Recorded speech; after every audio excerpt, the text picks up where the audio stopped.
Halo, jumpa lagi dengan channel YouTube saya. Bukalapak aktif akuisisi tetapi gagal membuat sinergi dan terancam digulung oleh artificial intelligence atau AI. Nah, mari kita lihat laporan laba rugi dan penghasilan komprehensif dari Bukalapak pada kuartal pertama tahun 2022, kemudian kita bandingkan dengan bagaimana kuartal pertama tahun 2023. Menurut laporan keuangan yang disajikan, pada kuartal pertama tahun 2022, Bukalapak mencatatkan laba sebesar 14 triliun rupiah. Nah, tetapi di kuartal pertama pada tahun 2023, 1 tahun kemudian, laba rugi bersih yang dicatatkan adalah negatif sebesar 1 triliun. Nah, ini tentu menarik, gitu ya. Nah, apa yang sebenarnya terjadi pada Bukalapak dan bagaimana prospek bisnisnya ke depan? Saya melihat bahwa bisnis berbasis teknologi itu seperti model Bukalapak sebenarnya akan menghadapi tantangan yang luar biasa ke depan. Hal ini terkait dengan perkembangan teknologi seperti AI, Artificial Intelligence, yang sangat cepat akhir-akhir ini. Dan bukan tidak mungkin raksasa seperti Bukalapak, Tokopedia, dan kawan-kawan itu akan segera dilibas oleh keberadaan teknologi berbasis AI. Nah, jika mereka tidak segera berbenah. Nah, apakah teknologi AI yang saya maksud? Tentu banyak dari kita sudah tahu mengenai ChatGPT yang hadir dengan sebagai robot cerdas di laptop kita yang gratis. Memang benar masih ada kritik di sana-sini, terutama soal update data terkini di ChatGPT. Tetapi soal logika berpikir dan menjawab pertanyaan-pertanyaan teknis, ChatGPT itu benar-benar sesuatu yang sangat revolusioner dibandingkan dengan misalnya Google Search.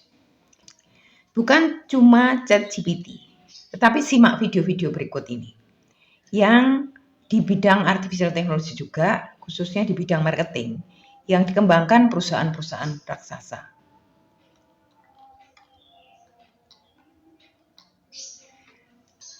Ada juga video editing dan presentasi berbasis AI seperti misalnya Synthesia dan sebagainya.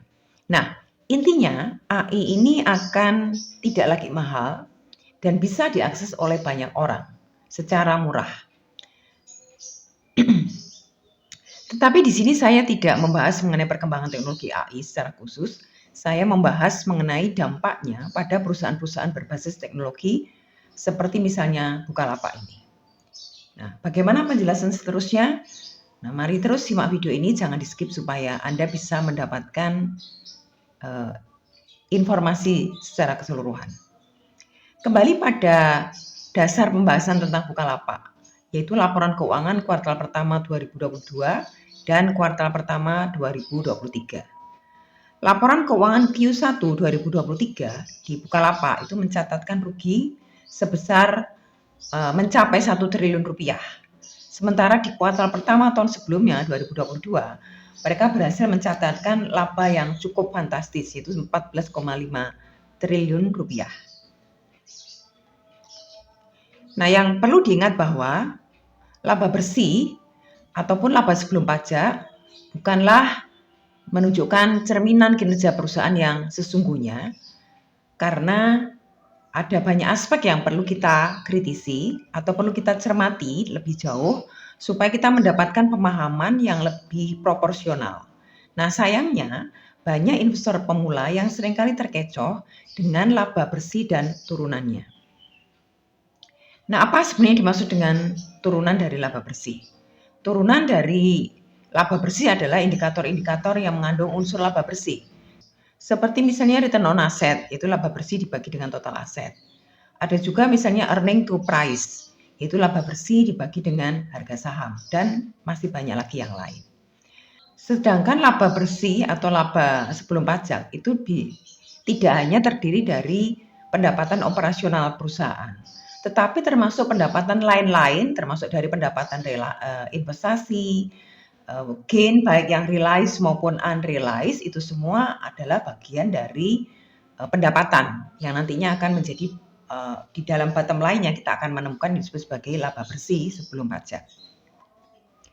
Nah, oke. Mungkin ini terlalu teknikal, tetapi bagi kita yang kuliah di akuntansi mungkin ini mudah untuk dipahami, tetapi mungkin bagi yang kita tidak ada di dunia akuntansi membutuhkan penjelasan lebih lanjut. Oleh karena itu bisa jadi pendapatan yang ada itu mungkin hanya pendapatan di atas kertas gitu ya. Karena memang belum bisa direalisasikan atau diuangkan. Seperti misalnya unrealized gain di dalam investasi saham.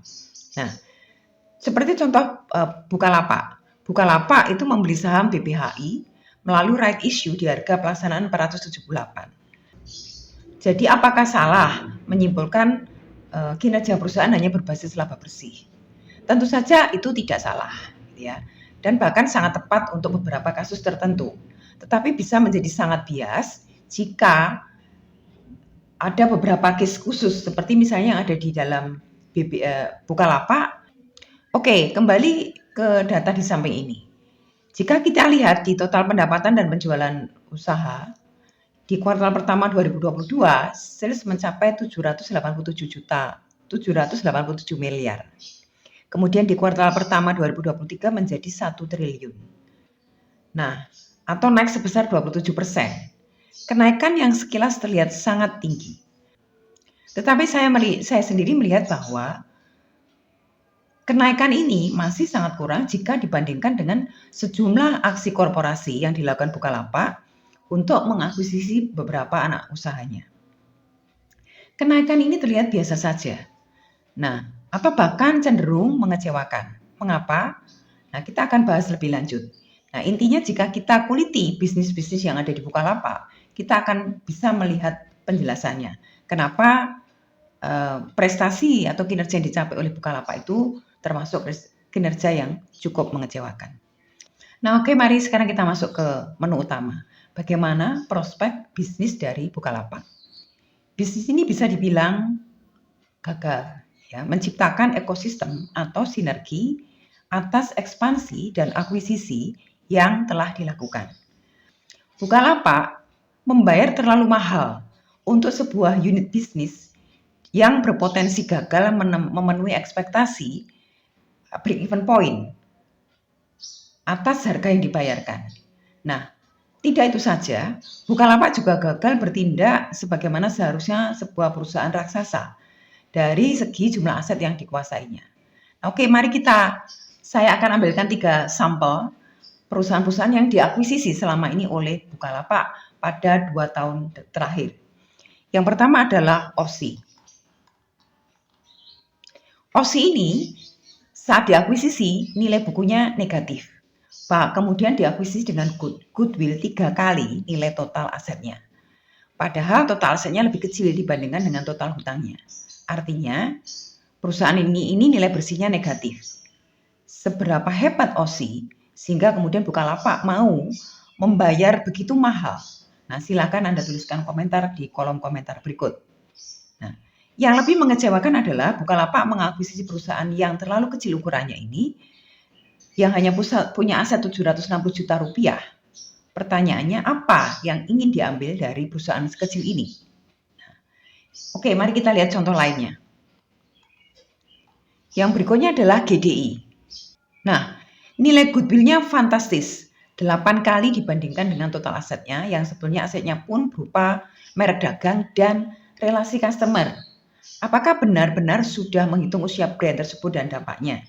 Harus diingat bahwa bisnis Bukalapak adalah bisnis e-commerce, bukan brand sebuah produk atau jasa yang kita tahu selera pasar itu sangat cepat berubah. Memang benar, bisnis ini menghasilkan laba bersih 15 miliar selama setahun. Nah, tetapi sebenarnya memang tidak hebat-hebat banget gitu ya, karena earning price-nya cuma hampir 30%, tetapi PBV-nya sendiri mencapai 8 kali lipat. Perlu effort yang sangat besar untuk menurunkan risiko atas PBV yang terlalu besar ini. Nah, kemudian yang ketiga yang diakuisisi oleh Bukalapak adalah BTB. Nah, untuk BTB, nilai aset bersihnya hanya 336 juta, tetapi diakuisisi dengan goodwill 13 miliar atau goodwill-nya senilai 36 kali dari nilai buku bersihnya. Nah, pertanyaannya adalah, mengapa sebagai perusahaan raksasa, Bukalapak selalu mendapatkan daya tawar yang lebih rendah dalam proses akuisisi? Mereka selalu membayar harga akuisisi dengan nilai goodwill yang berlipat-lipat. Pertanyaan berikutnya adalah, apakah memang benar-benar urgent untuk mengakuisisi perusahaan-perusahaan dengan ukuran yang sangat kecil seperti contoh-contoh tadi? Apa dampak yang diharapkan untuk mendukung atau membuat sinergi dalam bisnis Bukalapak? Nah, 3 contoh di atas itu adalah hanya sebagian kecil dari sejumlah akuisisi yang dilakukan oleh Bukalapak selama 2 tahun terakhir. Dari cerita akuisisi tersebut, kembali kita bahas mengenai total omset yang naik 30%.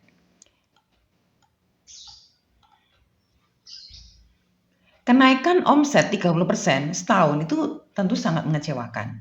Begitu mahal Bukalapak membayar akuisisi dengan goodwill sampai 36 kali jumlah aset, tetapi gagal mendorong penjualannya secara kuat. Sampai kapan biaya akuisisi tersebut bisa mencapai break-even point? Artinya akuisisi telah gagal mendongkrak kinerja perusahaan, tetapi juga gagal menciptakan sinergi atau nilai tambah dan daya saing. Tentu Bukalapak juga tidak bisa berargumentasi bahwa hasil akuisisi akan menunggu mungkin 2 atau 3 tahun terakhir. Nah, dalam kondisi bisnis yang cepat, seperti yang dulu pernah saya sampaikan di video sebelumnya, siklus produk dan layanan saat ini itu semakin pendek usianya. Jika harus menunggu 2 sampai 3 tahun lagi, apalagi untuk perusahaan-perusahaan yang tergolong biasa saja, maka perusahaan akan kehilangan banyak momentum. Produk akan kadaluarsa, tren sudah mungkin sangat bergeser. Nah, Bukalapak berperilaku seperti perusahaan kecil. Dengan jumlah uang yang begitu besar dari hasil IPO, Bukalapak terbukti telah cukup menghambur-hamburkan uang hasil IPO itu untuk membeli perusahaan-perusahaan yang size-nya kecil, yang kinerjanya pun masih dipertanyakan bagaimana prospek ke depannya. Nah, di sisi lain, Bukalapak mengabaikan ekosistem yang lebih besar. Nah, mari kita lihat ini. Rincian utang usaha berdasarkan rincian pihak. Pada bidang teknologi cloud sebenarnya adalah core dari bisnis e-commerce. Justru tidak dikembangkan sendiri, tetapi tergantung pada Google Cloud. Memang betul bahwa untuk mengembangkan cloud tidak murah, butuh SDM yang handal, tetapi skala kecil di mana fokus pada cloud untuk e-commerce tentu lebih lincah dibandingkan bisnis lebar Google Cloud. Ini bukan bisnis yang terlalu mewah. Jika kita tengok di sini, ada banyak perusahaan data center diantaranya DCII. Mengapa tidak menggandeng mereka untuk memperbesar ekosistemnya? Amazon itu bisa mandiri secara teknologi karena mereka memiliki AWS. Ironisnya, Bukalapak ini setelah mendapatkan uang IPO yang besar, justru tidak dimanfaatkan dengan baik untuk menggandeng e-commerce, untuk menggandeng perusahaan-perusahaan berbasis teknologi, sehingga bisa memperbesar e-commerce-nya. Kemudian yang kedua, pada properti bergantung pada metropolitan development yang harusnya dikelola sendiri sehingga mitra bisnis besar bisa dikumpulkan dalam satu gedung milik Bukalapak untuk menciptakan efisiensi. Begitu juga pada delivery dan pusat sortir. Seperti halnya Amazon yang besar karena sangat efisien yang pusat sortirnya, bagaimana bisa Bukalapak akan menuntut efisiensi padahal pusat sortir itu diserahkan kepada pihak ketiga. Pusat sortir dan delivery sesungguhnya adalah kekuatan utama dari Bukalapak untuk dia bisa bersaing, karena di situ perputaran uang sangat besar dan menjadi daya saing yang sulit dikopi oleh kompetitor. Jika Bukalapak, Tokopedia, Shopee yang banyak bergantung pada si cepat, Tiki dan lain-lain, apa kira-kira diferensiasi yang ditawarkan oleh Bukalapak? Jelas sama saja tarifnya kan antara Bukalapak dengan sesama kompetitor yang lain. Nah, setidaknya 3 poin di atas menunjukkan bahwa arah bisnis Bukalapak itu bisa dibilang tidak jelas. Dari sederet perusahaan-perusahaan yang sudah dibeli, anak perusahaan yang sudah dimiliki Bukalapak, kita tahu bahwa bidang usaha dari anak perusahaan tersebut itu akan termakan oleh artificial intelligence. Bisnis Bukalapak akan babak belur.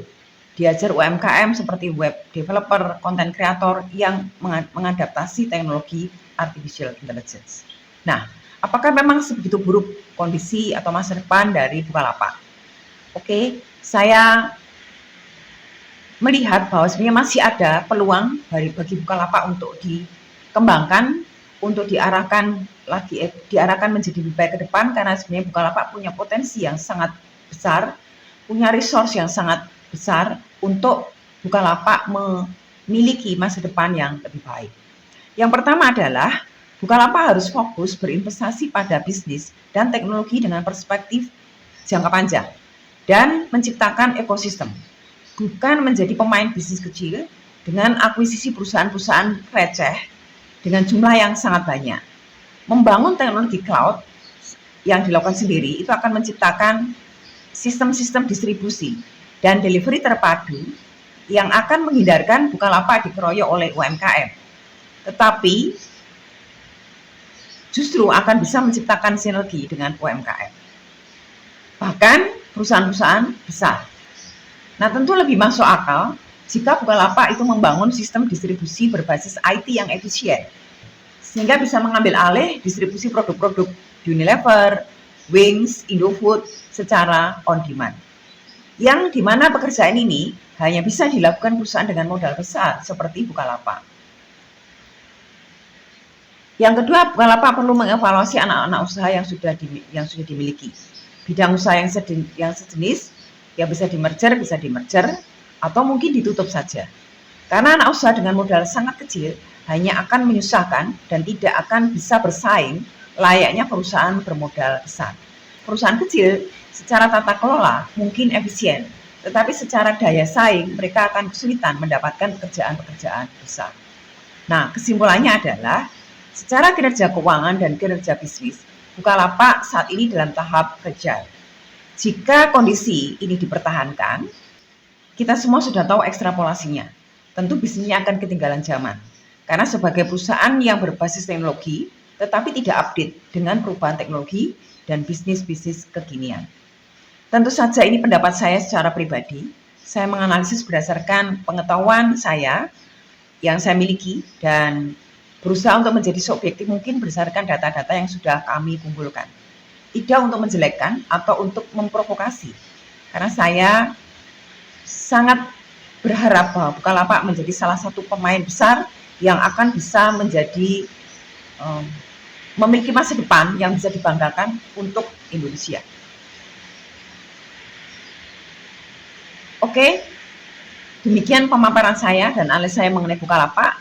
Silakan jika Anda punya pendapat lain untuk berkomentar di bawah ini, tentu tanpa maksud sama sekali untuk mendiskreditkan siapapun, karena ini adalah sebuah analisis yang dilakukan secara objektif dan berdasarkan data-data yang ada.